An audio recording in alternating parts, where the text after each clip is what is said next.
Joseph P. Furnish. I am declaring my candidacy for President of the United States.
My fellow citizens, my name is Joseph P. Furmish, candidate for President of the United States for 2024. It is a wonderful Friday afternoon, and I am headed to a city that I love, Washington, D.C. Many people don't love Washington the way I do. They feel it's something between a monolithic concrete garden for politicians and political hacks and all sorts of lobbyists with money interests and malintent. But I consider it to be a shining exemplar of what a democracy can build, not because of course of the elegant buildings, but because of the remarkable institutions that have a soul, a living soul, that the documents that formed them, the founders that wrote the documents, were infused into the buildings and their purpose and their missions, which are carved in the stone masonry and in the metallic plates and plaques that are all over the place in that great city. Our nation's capital of late has been torn in political strife unlike anything that most of us have ever seen in our lives.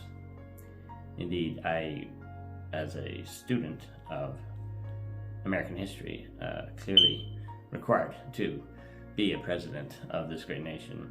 I have never read of strife like this, except during the Civil War, when it was considerably worse.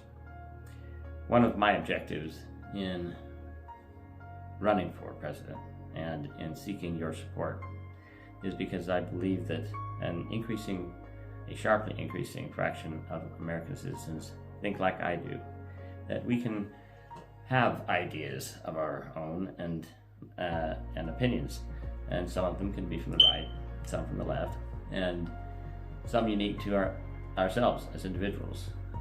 And I hold some deep values that some Democrats might disagree with, like faith in a higher power, an abiding faith. The universe to me is the same thing as God, and they're literally synonymous. And the two, science and religion, do not conflict in my worldview, because to me science is the way that a universal force measures itself.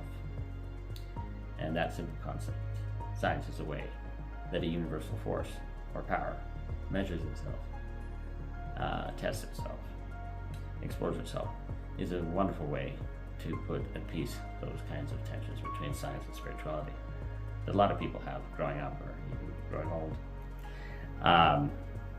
But the strife that bedevils this great city and our nation has to do with the strife between the two political parties as expressed in the election of 2020 and its antecedents. My father was a constitutional lawyer of high regard in this nation, and he shared with me some of his thoughts on during the election of Donald Trump in 2016, and I'll be sharing some of those thoughts with the public over time as to his appraisal of how to look at circumstances that occurred 4 years later in 2020 during the very rough and at one instance brutally violent